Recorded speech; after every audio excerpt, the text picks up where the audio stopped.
Hi everybody and welcome to Adobe Live. It's great to see you all here. Chat is working, which is awesome, so let's say hi. Before we start, we'd like to begin by acknowledging the traditional owners on the land in which we meet today. We'd also like to pay respects to elders past, present and emerging. I'm here with Pat Kay. Pat, thanks for joining us for part 2 in this series. Hey, thanks for having me. Super excited today. Should be yeah, good. this is really exciting. So we did some editing yesterday, and now we're going to see some of those edits being put into a media kit, which is awesome. I love this. I love like a photographer like jumping into something like InDesign. So yeah, if InDesign isn't something that you're super familiar with, I know there might be some graphic designers in chat that are like, yeah, I know InDesign. And I think this is going to be really useful. And we're going to be talking a lot about building a freelance portfolio that I think is going to be universal to all creatives. So lots to learn here, especially if you're freelancing or you're thinking about it, or you're just getting started. Please ask us questions in chat, because Pat and I were talking about this. There's only an hour and there's so much to cover. There's so many different ways we could go. So we'll be driven by you guys in chat. So make sure you do throw those questions in. A couple of shout outs. Great to see some familiar faces here.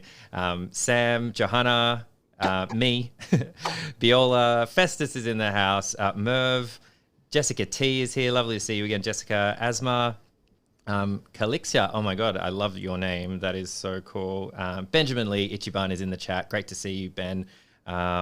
Wonderful. And Dee's in the house as well. It's so cool. R&B, oh my gosh. And Bev, great to see you. So yeah, the chat that we're using today is at Behance. So that's the chat we'll be using. So if you're watching on YouTube or somewhere else somehow, jump over there if you want to say hello. Love to know where you're from. I've got some beats that I'm very excited because I found a playlist called Fujitsu.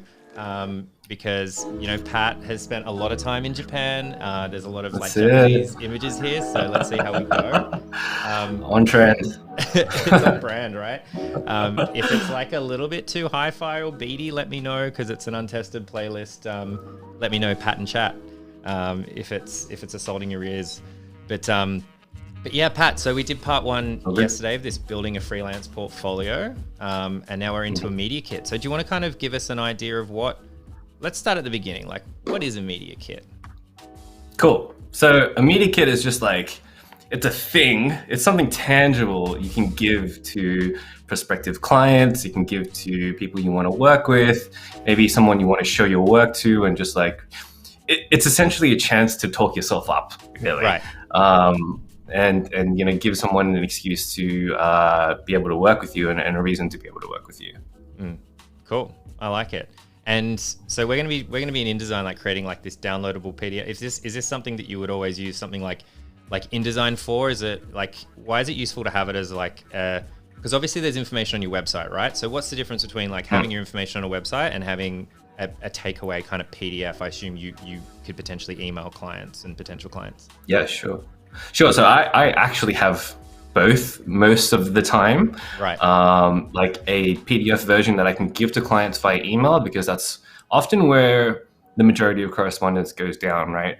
And then most of the time, you know, agencies, clients, they want, you know, multiple teams to be able to be across the same person and like know all about this one person. And so it's as easy as it can be if you have like something tangible to give them to pass along. Or if you can give them a link, that's good too, you know, however you want to do it. But I would suggest at a very baseline to have the PDF version first, and then, you know, maybe work a web version later on if you have time or you want to go down that route as well. But definitely at a bare minimum, a PDF version works in my experience.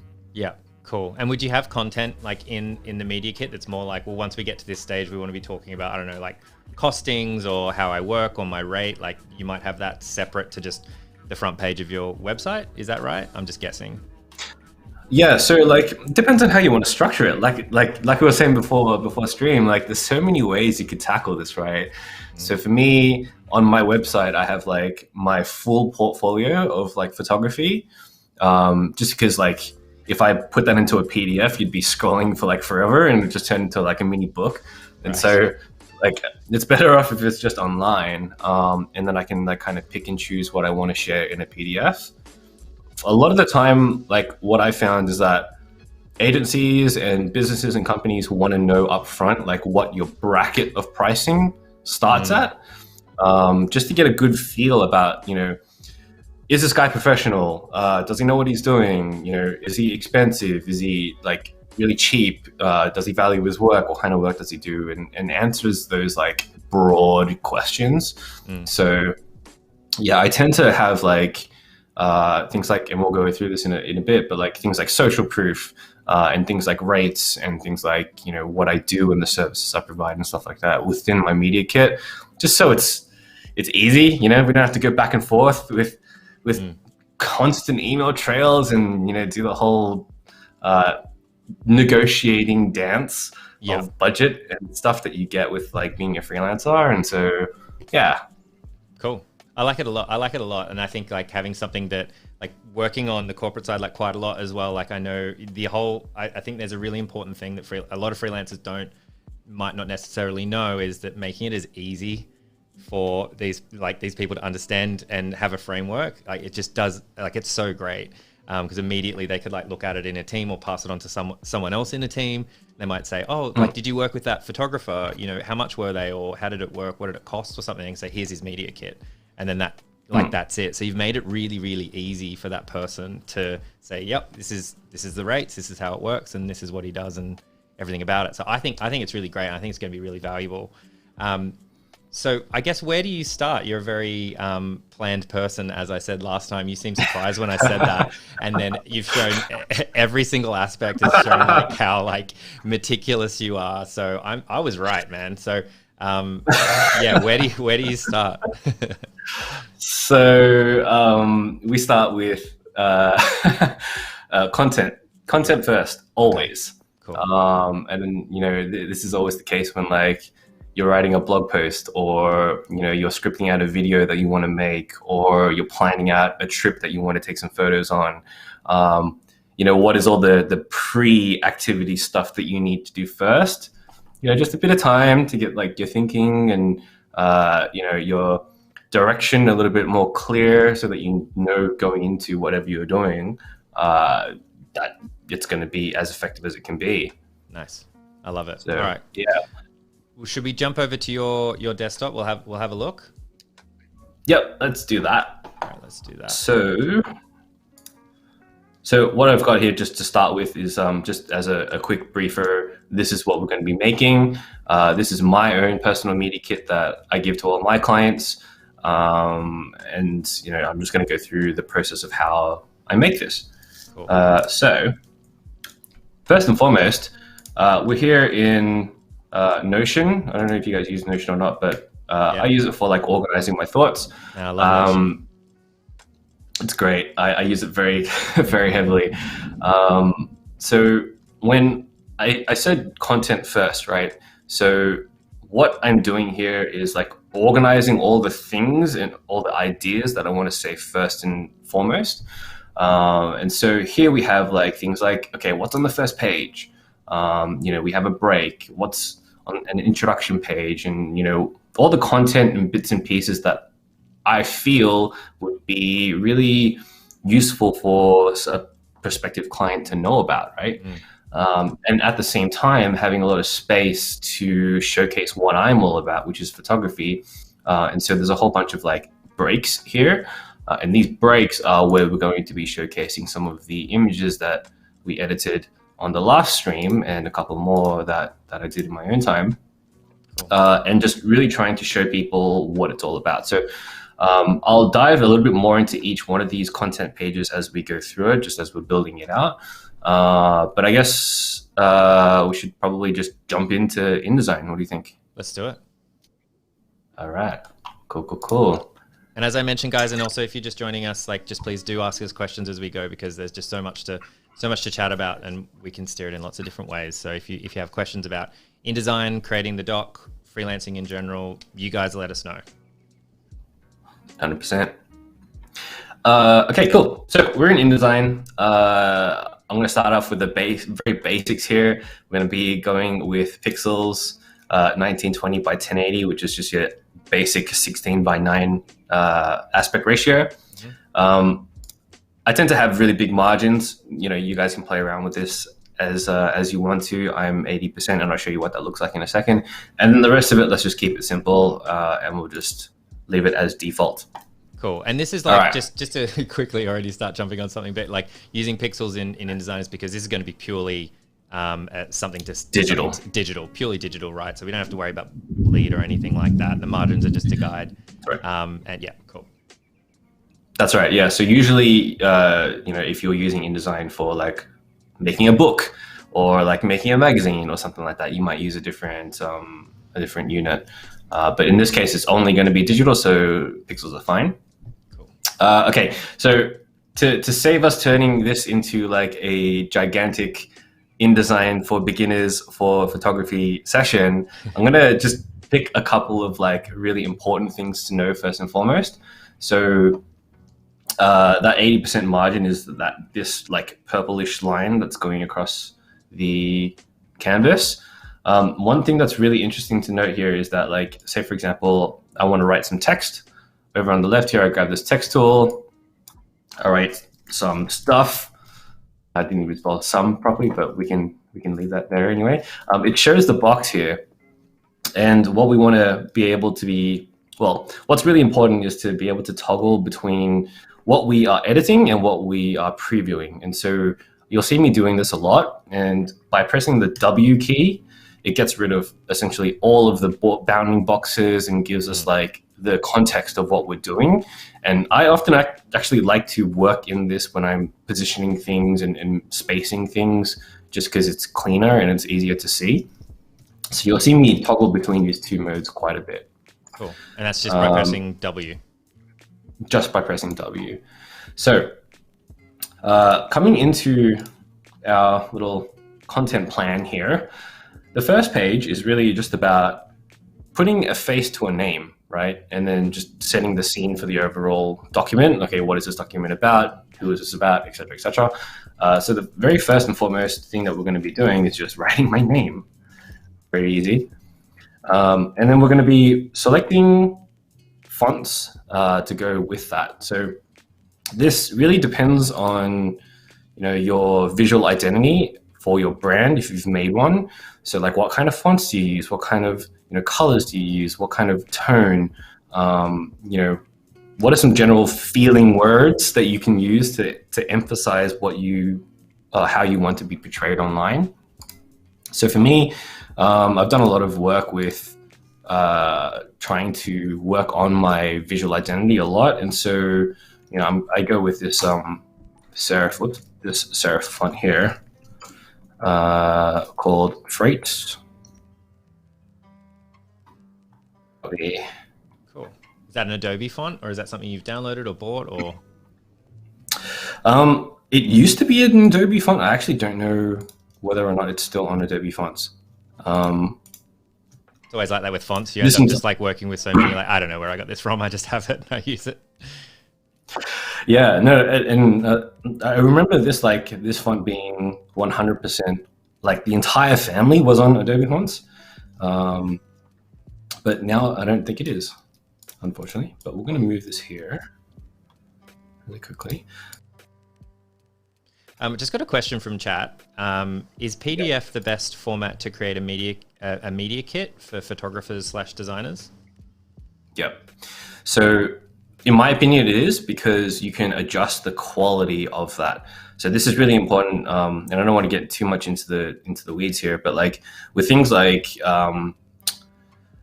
PPI, like pixels per inch, and DPI, what we're able to do in InDesign is actually kind of like tweak how sharp we want our images to end up being in a final PDF, which is really important to photographers, right? Because there's nothing worse than like having an amazing image, but it's like blocky as, blocky as, and, so yeah, InDesign and PDFs allow us that flexibility. And it also allows us to have multiple pages in the one document as well, which is super, super nice.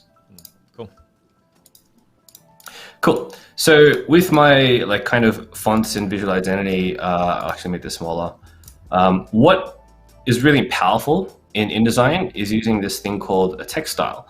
And that's basically saying, okay, this setting, this particular configuration of like font styles, we want to save that so that we can like reuse it later on in our document somewhere. And so by coming up to this panel here on the right and pressing this plus key, we can call it, let's say, heading 1, right? And then if we make another text box and write some stuff, we can actually turn this into the same style. And if we make changes in one and save that, it'll cascade through the entire document. So that's really, really powerful.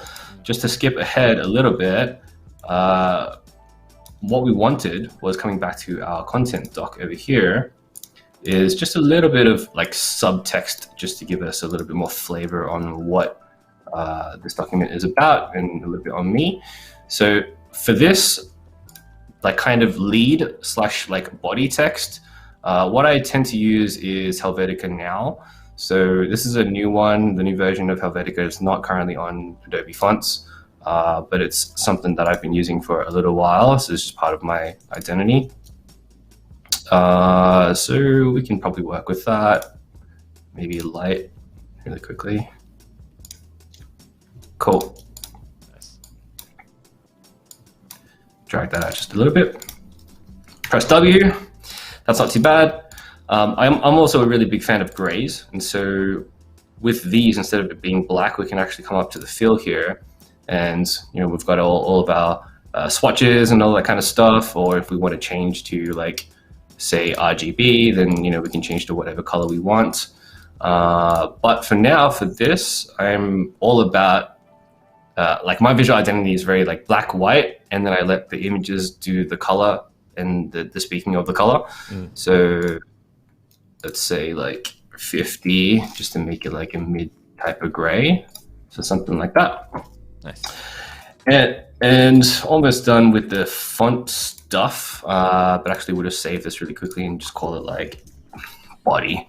Cool. So what you're doing is saving that body character style, so that when you're adding pages later, you can just do it by very quickly just pressing a button. So you don't have to do all those settings, and it'll save everything across. So this is like one of those things where it's like you're saving yourself heaps of time in the future and allowing yourself to be fairly playful later on as well. If you decide, oh, it's too light, the gray, or the font's too thin, it's a little bit hard to read or something, you can very quickly change it and it'll affect the whole document. The whole document. So powerful. I was saying before stream, like I did a book, and my book is like, 300 pages, right? So if I want to make one small change to like the font, just having the ability to just click once and having it cascade through is amazing. It's so good. One more thing we're going to do here is, and I kind of don't generally advise this to most people, unless you're like a graphic designer or something like that, but having like 3 different, I guess, font styles is actually kind of hard to manage. So I have a third heading font style that looks like this, which is very like really big in terms of letter spacing, really small in terms of font sizing. So something like that. And like you can see here, there's like 3 different, very distinct font styles, and this gets really messy really quickly. So just like, if you're planning on doing this, just watch out. Usually it's much easier to just stick with the same font family and then just have like something big and bold for the headings and something like not so bold and small for the rest of the stuff. But in this instance, we're going to call this like a subheading, whatever it might be. And that's cool. So nice. This is what we've got so far. This is all of the content that's covered here. But of course, like I mentioned before, we've got to put a face to a name, right? And so over here on the sidebar, if we right click and go to the Ellipse Tool, And there's so many different ways to do this, but this is the way that I like to do this. If we go here and create a circle, let's say we switch that around just so it's black. Whoops. We've got a circle. In the circle, we're going to put a picture in there. I'm going to put my face in there. And I know we're only on the first page, and there's just so much to learn about InDesign, right? But we're going to go into images now, just really, really quickly. So I've got a whole bunch of things prepared here. And this is my profile picture up here. And it is just a literal case of like dragging and dropping into the place that you've predefined. Nice. But the thing with images is that there's like, an easy way to think about it is that there's two kinds of like elements in this one image. There's like the container, the black box that I just dragged on, which behaves in a special way. Like you can actually resize this and resize the container, but the image won't change, right? So the actual image and the container are independent of one another. And so to actually like select the image itself, you have to press this circular thing. And then you can see this like orange kind of boxy thing. And then you can start to move the image within the container around a little bit. So that's really important to know, because when you're resizing things, say like you exported a file in Lightroom and it's the wrong crop, right? But you have a shape already in the file and in the layout that you want, then it's no big deal. You can just stretch it and all that kind of stuff. And so it makes it really easy. Nice. So in this instance, we're going to do this just because my face is just a little bit too big. And then one other thing we're going to do is we're going to give this a object style, because I want all of my images, every single image, doesn't matter what it is, and this is just like a personal visual identity thing, to be a drop shadow, or to have a drop shadow. And so what we can do here in the object styles pane is we can create a drop shadow.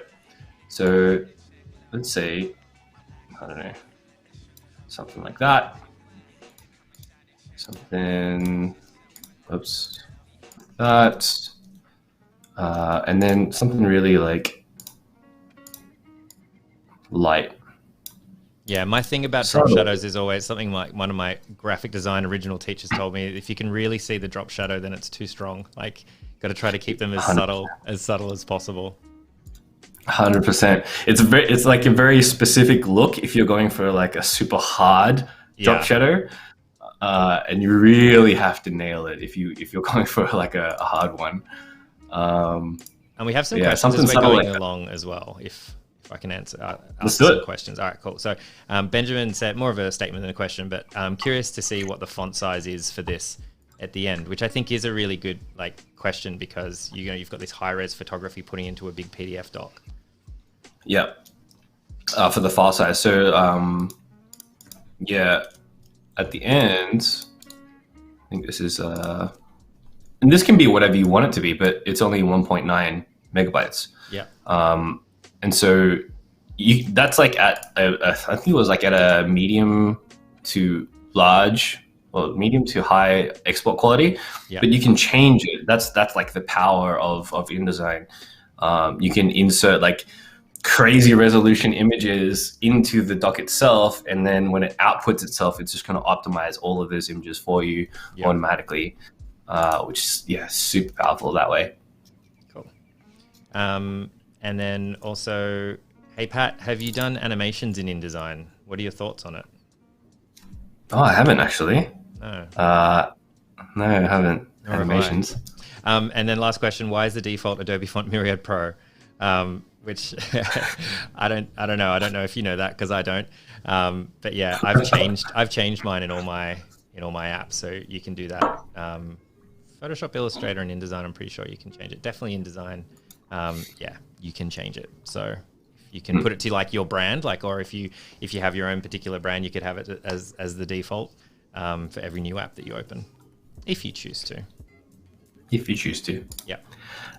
Okay, cool. So just the last touchy thing here. Oh yeah, by the way, so if you drag an image into InDesign, it doesn't automatically place it for you unless you place it into an object to which it could be placed into. That makes sense, right? Yeah. In which you just have to like click on where you want to place it, and then from there you can do whatever you want with it. So I'm just going to put my logo in the corner, super small. I'm going to line it up with the margin actually. Something like that. Nice. And that's it. That's our first page. So I know that took like almost half an hour, but yeah, there's a lot of like finessing that goes into, you know, placement and headings and styles and fonts and all this kind of stuff. And so, you know, the actual like final media kit for me took me several hours to do. And so I'm really flying through things here. Yeah, cool. Okay, cool. So second page, coming back to our content doc here, is a break. So what I mean by break is that specifically for photography or anything visual, like if you're an illustrator or a graphic designer or something like that, we want to make sure that our media kits have enough space to showcase our work, right? And so our second page here can do exactly just that. It can showcase our work. So again, what we're going to be doing is, let's say, grab this, and we'll make a giant black box. Give it some, give it something like that. And then later on, we'll fill that with an image. And we can change the layout and the format and all that kind of stuff. And I'll show you a little bit about that as we go along. But just to move everything along, we'll create another page. And the next page after that is an introduction. Cool. So very easily, we can start to do things like, okay, I have this amount of content, right? Where is it going to go? How is it going to look? How is it going to be formatted? And there's so many different ways you can potentially do this that, you know, again, it comes down to so much experimentation and just general planning. But so might just look like this. For me, that H1 is like gigantic and a little bit too big for what I want it to be. Mm-hmm. So I'm just gonna make it smaller and then, yeah, half the size. And then I'm gonna call this heading 2. Nice. Too easy. And so people that if they didn't follow that along, like basically because you'd set up that original heading that's on the front page, you could just with one click change that to this one, and then you're visually scaling it down, and then you saved it as another new one, which you will probably use again down in the future. So every time you're doing this, you're saving yourself like all this time down the track. This time. It's so fast. I love that. So now we've got, what have we got? We've got heading 1, a body, a subheading, and a heading 2 in terms of text styles, right? And I think that's going to be the majority of what we're going to be using, but yeah, we'll fly through the rest of it as well. So we've obviously got this content, right? We've got all these words, and this is great, but we've got this gigantic blank space here. And so there's always a question of like, okay, well, what can we do in this space, right? And for me, I'm very, I like the whole simplistic kind of minimalistic look, and we can use this as an opportunity to essentially showcase our work again. So even if I grab this, so I just copied this image up here, and then I could just like paste this in place, and then we can just like half it into a square or something like that. Nice. And so eventually this will just be an image, and then this will be our, what is this, 1, 2, 3, third page. From there we can do a couple of tweaks just to make sure that, like, the spacing is even and equal. Make sure there's no like orphans or anything like that, and there is an orphan here. So orphans are basically like when you have a string of text. Some people are really thingy about like having one word hang off the end. Yeah. Sometimes I get a bit like that, so maybe, you know, it might just be like this, right? Anyway, these are details that you can work out later on. Yeah, so that's cool. I might even like center this to make it look like that. Sweet. So next one, again, is a break. So we're going to duplicate this page that was our original break. And now we have a different break. Nice. But we can do something like making new layouts, for example. So let's say we have that there, and then we have like another image here. And you can have whatever kind of layout you like. That's the whole fun of it, right? And we'll showcase like some potential layouts you could use as a photographer later on as we go through it. But it doesn't always have to be a full screen type image, right? It could just be 2 and 3s and 4s and whatever you want it to be.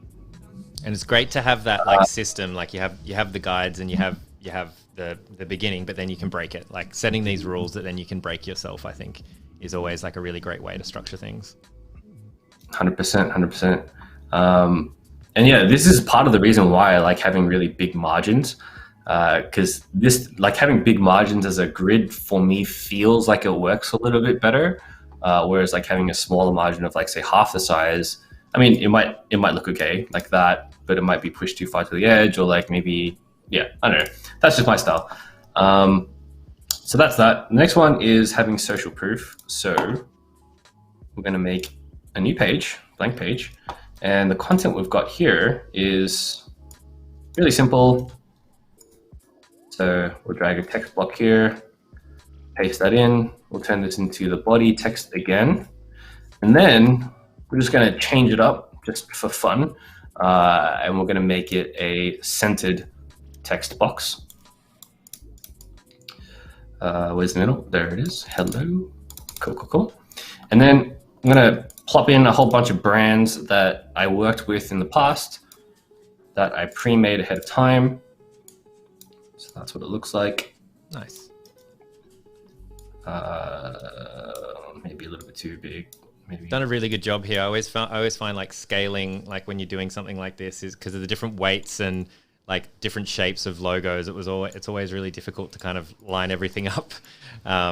The difference between like the ink level of like what's on like the Adidas compared to the Nike, it's quite different. I often when I used to do a lot of graphic design, I used to find it very difficult to kind of like, okay, I'll try and line these two horizontal ones up, vertically to each other, and then the circle ones over here.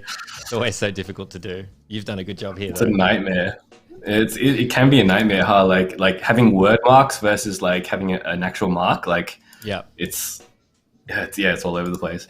But yeah, essentially, like what we want here and why we want to have a page like this, in terms of like, if you have worked with reputable brands before, showcase it. I mean, flaunt it, right? Like, again, this document is a place for you to really talk yourself up, to really like show your worth in like the career that you've built. And so, working with these brands and all that kind of stuff is a big deal. And so, try and have these if you can, for sure. In addition to this is what we're going to be tackling on the next page, which is like awards and press and achievements and all that kind of stuff. But before we do that, let's have another break page. Cool. While you're doing this break page, I'm going to ask a question about the previous one about the brands. Johanna has a question in chat. How do you go about choosing the brands you show here? Is it custom depending on who is seeing the media kit? It can be, if it's relevant, 100%.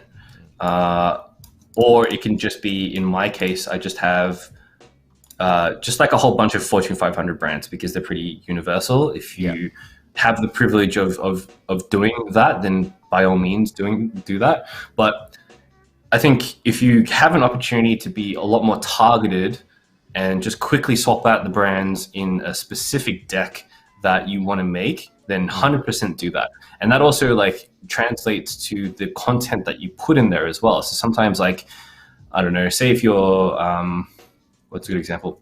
Say you're pitching an agency that is like specifically for illustration, right? Then you wouldn't put in like some video work that you've done or a video brand or something like that, right? You might just do like, I've worked with Coke and I've done this like illustration for Coke and this is what it looks like, and being really tailored towards that. I think like if you can put that extra step in, you're going to stand out like a lot. And having this like kind of baseline to work from is like accelerates that process for you. And so yeah, if you can make it custom, by all means, do it. Nice. That's a really good question and really good answer as well. So keep them coming, the questions, guys. For sure. So again, the break, super simple. If you've got some vertical, maybe 4x5s, you can arrange them like that. We can put some flourishes and some like text and all that kind of stuff as we go along. Although I'm cognizant of time, so we're just going to move on. The next one is, as I mentioned, selected awards, achievements, press, and all that kind of stuff. So again, actually, we might even just duplicate this existing page that we've got up here, right? Nice. And then just do something really quick and, you know, like flip the layout even, because, you know, no one wants the same layout and no one wants to like look at the same thing constantly. So if I go something like this and stretch this box out just a wee bit. Nice. A few more questions as we're going through. So you just let me know if you need a break from the questions, or I'll kind of keep throwing them out. Keep rolling. Keep rolling. Steve had a question from part 1. Have you ever had to do different editing techniques on the same photo for web and then print? It's only different in terms of export settings if you're, I guess it depends on how much you care about the print side of things. Mm-hmm. If you're caring about things about like, you know, color space and output sharpening and all those kind of things, then yeah, sometimes that matters, right? Like if you've got a printer that wants to print in Adobe 1988 color or something like that, mm-hmm. 1998 color, rather than like sRGB, which is what all digital is, then you might have to do that, right?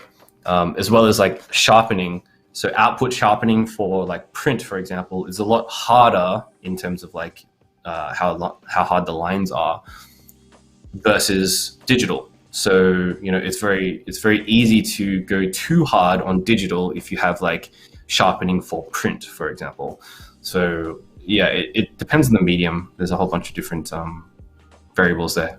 Yeah, and just I guess in the same line of thinking, there was another question. Do you use CMYK or RGB output? I'm assuming for digital it's going to be RGB. Yeah, for digital it's RGB. If it's for print and the print specifically requests that, then yeah, CMYK for sure. But yeah, mostly RGB. Cool. So we've got some awards and, you know, things that I've done and, you know, all this kind of stuff that is like social proof continuation, right? So really quickly, this is obviously not like a body text style, but because we've pre-selected that already, what we can do here is say, okay, we want to turn each of these into like bullets, and then give, let's say, like the line height a little bit more space, because list items always have space in between each line. So something like that, but it's still the same size. And now we can see the textile has a body plus thing on it, which means that the body textile has changed. So we can actually overwrite that, or we can create a new one. So in this case, I'm going to create a new one. We're going to call it like list style. And then I'm just going to quickly space this out, something like that. Cool. So we've got that, and then another break page, and then some stuff around like our audiences. So I'm gonna duplicate this just in the interest of time. We'll go straight into audiences. So again, the layout is up to you. This is a more general kind of title page that I'm doing here.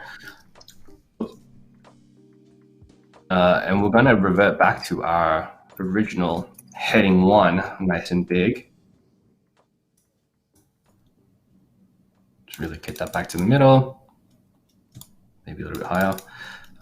And then coming back to our content, it's just a whole bunch of like my social links. So again, we're going to use the list style that I had before. In this case, we're actually going to take away the bullets because I've got some custom icons to make this a little bit more visually appealing.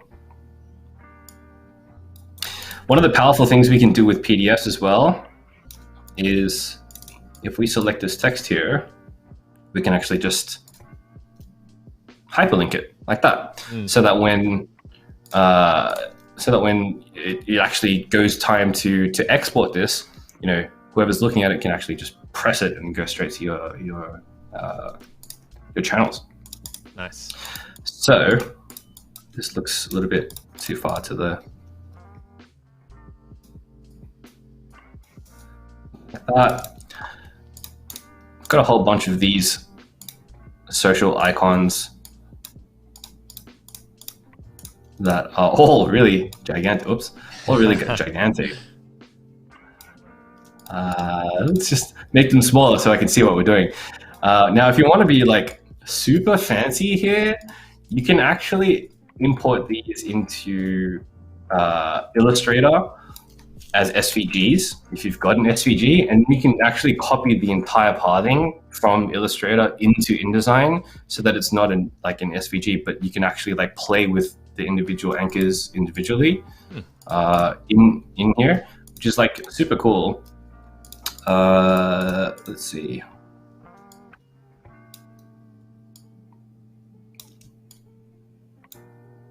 I think anyway, this is all like adding the hyperlinks like comes back really nicely to what we were talking about earlier on, of just making it as easy as possible for people like to click through. Like you really want like someone sitting there thinking, oh, okay, cool.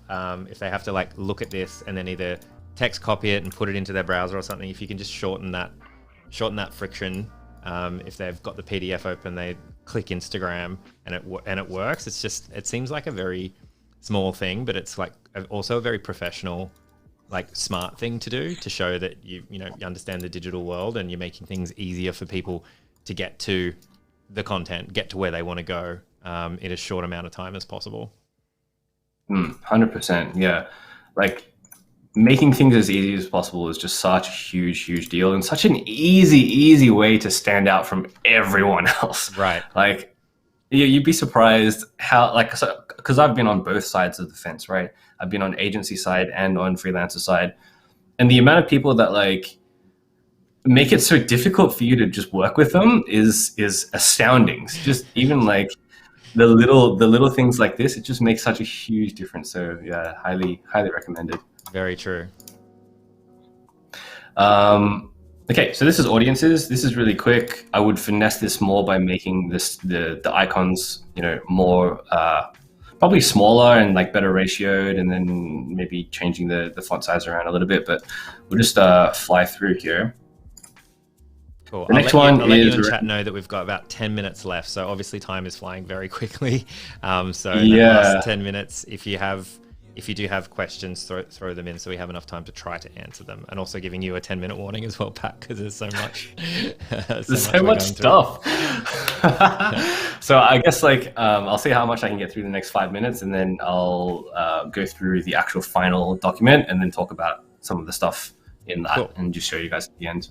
All right, I'll let you know when we've got 5 left then, just so you know that. Cool. Yeah, because as you can see, there's a whole bunch of stuff that we've yet to like cover, and yeah, okay, cool. So we'll have another page here. Actually, just because the styles are on there, let's just grab this page and duplicate that one. So we can say here, Instagram, and that's me. What else have we got here? We've got like stats.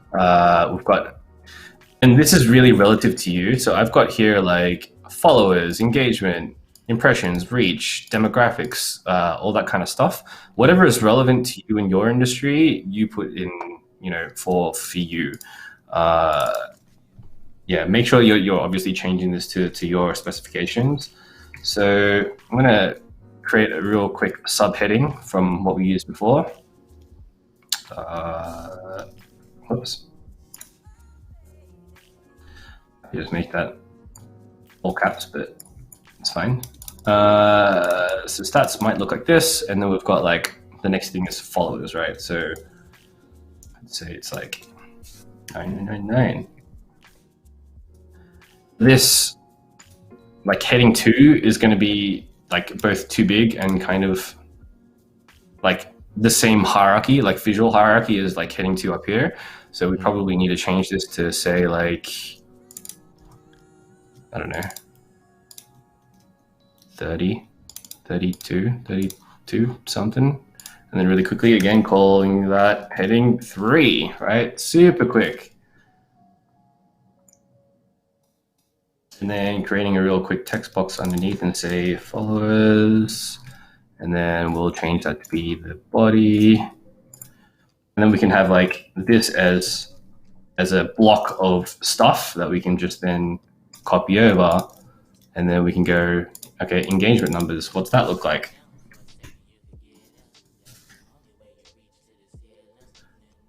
So and this is just one way to do it. Are you sitting like one follower shy of 10,000? Is that why that's... No.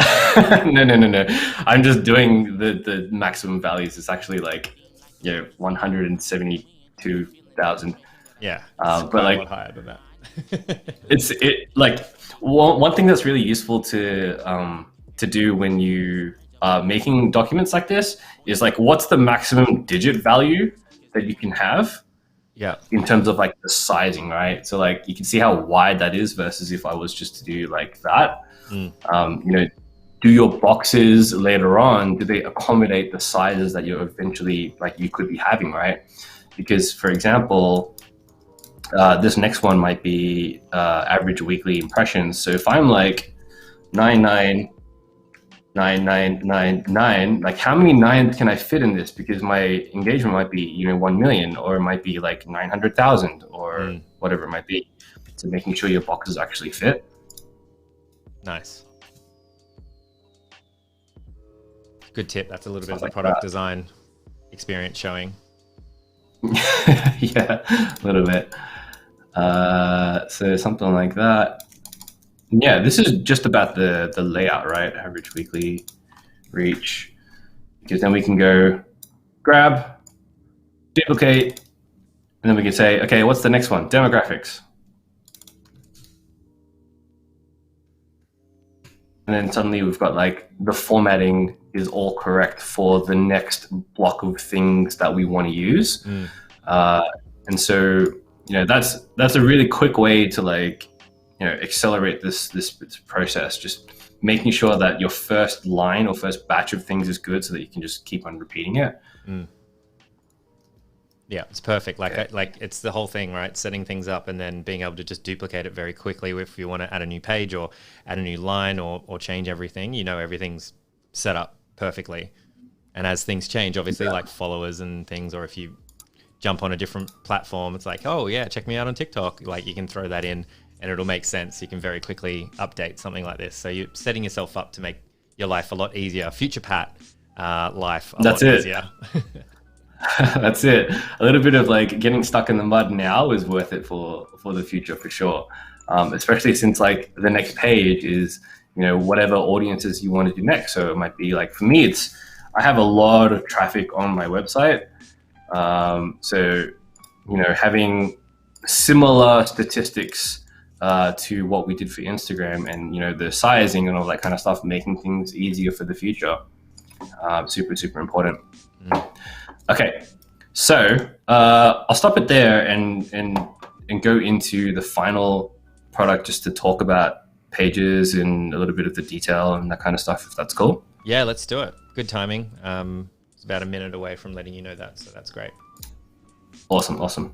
Cool. So this is So this is one you've prepared earlier. So you've actually updated this like for us, which is really cool. So this is like the final version, like what you would send out. That's it. This is the final version, what I would send out.